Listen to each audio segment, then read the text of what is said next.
Hello students, एक बार फिर हम आज आपके सामने हाजिर हैं फिजिक्स के एक नए टॉपिक के साथ। डियर स्टूडेंट्स, आज अपना जो फिजिक्स का टॉपिक है वो है ससंजक बल। जी हाँ, कोहेसिव फोर्स। डियर स्टूडेंट्स, आणविक सिद्धांत के अनुसार प्रत्येक पदार्थ छोटे छोटे अणुओं से मिलकर बना होता है।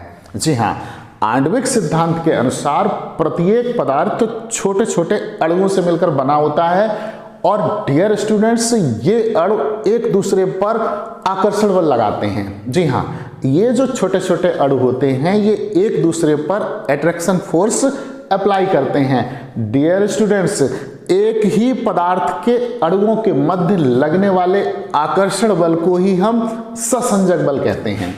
फिर एक बार सुनिए, एक ही पदार्थ के अणुओं के मध्य लगने वाले आकर्षण बल को ही हम ससंजक बल यानी कि कोहेसिव फोर्स कहते हैं। डियर स्टूडेंट्स, इसको हम कई एग्जाम्पल से समझ सकते हैं।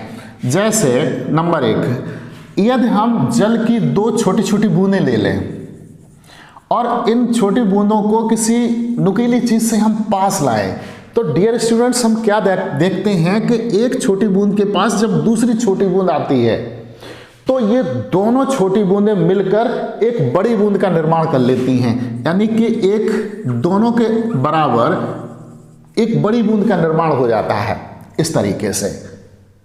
डियर स्टूडेंट्स, ये ससंजक बल के कारण ही होता है। दूसरा एग्जाम्पल समझते हैं। दूसरे एग्जाम्पल में डियर स्टूडेंट्स हम आपको बताते हैं कि जैसे स्टील की हम दो प्लेटें लें और स्टील की उन दोनों प्लेटों को जल में डुबोएं और एक दूसरे के ऊपर सटा के रखते हैं, यानी कि दोनों प्लेटें गीली हैं और उन्हें हमने एक दूसरे के ऊपर सटाकर रख दिया है। उसके पश्चात जब हम दोनों प्लेटों को डियर स्टूडेंट्स अलग करते हैं तो हमको कुछ अतिरिक्त बल लगाना पड़ता है। सच्चाई ये है कि जो गीली प्लेटों को हम अतिरिक्त बल लगाकर अलग करते हैं वह बल स्टील की प्लेटों के मध्य जो जल है, जल के अणुओं के मध्य लगने वाले ससंजक बल के विरुद्ध कार्य करना पड़ता है हमें, इसीलिए हमको वो बल लगाना पड़ता है। एक और डियर स्टूडेंट्स हम इसका एग्जाम्पल देते हैं आपको। जो ठोस होते हैं आपने सुन रखा होगा, जानते हैं आप लोग कि ठोसों का आयतन और आकार निश्चित होता है। डियर स्टूडेंट्स, ठोसों का जो आकार होता है वह निश्चित ससंजक बल के कारण ही होता है। अब हम आपको बताते हैं चौथा और बहुत ही महत्वपूर्ण एग्जाम्पल। डियर स्टूडेंट्स, आपने वेल्डिंग और सोल्डरिंग ये सुन रखा होगा। अमूमन होता क्या है कि जिसको हम वेल्डिंग बोलते हैं, वेल्डिंग होना, वह वेल्डिंग नहीं है, वह सोल्डरिंग है।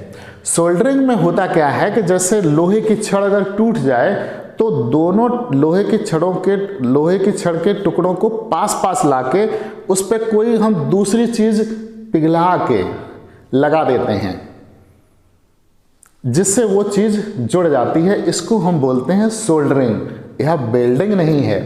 वेल्डिंग में डियर स्टूडेंट्स क्या होता है कि यदि कोई छड़ टूट गई है तो मशीन के द्वारा उसके दोनों टुकड़ों को पास पास लाते हैं और बहुत अधिक फोर्स लगाते हैं। इतना लगाते हैं कि टूटी हुई छड़ के दोनों सिरे जब पास पास आए तो उसके अणुओं के मध्य में 10⁻⁹ मीटर से कम दूरी रह जाए। इससे होगा क्या कि अणु एक दूसरे के आकर्षण क्षेत्र में आ जाएंगे, अर्थात एक दूसरे पर ससंजक बल अप्लाई करने लगेंगे, कोहेसिव फोर्स अप्लाई करने लगेंगे।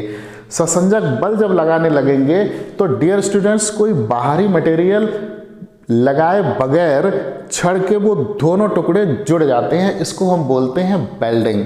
डियर स्टूडेंट्स, शीत वेल्डिंग में अर्थात कोल्ड वेल्डिंग में हम यही करते हैं कि छड़ के दोनों टुकड़ों को मशीन के द्वारा पास पास लाते हैं जिससे वह ससंजक बल के कारण एक दूसरे से जुड़ जाते हैं। तो इस तरीके से डियर स्टूडेंट्स, ये था ससंजक बल और ससंजक बल के थे ये एग्जाम्पल। टॉपिक आपको कैसा लगा कमेंट्स करके ज़रूर बताइएगा। जल्द ही हाजिर होते हैं किसी नए टॉपिक के साथ। Thank you.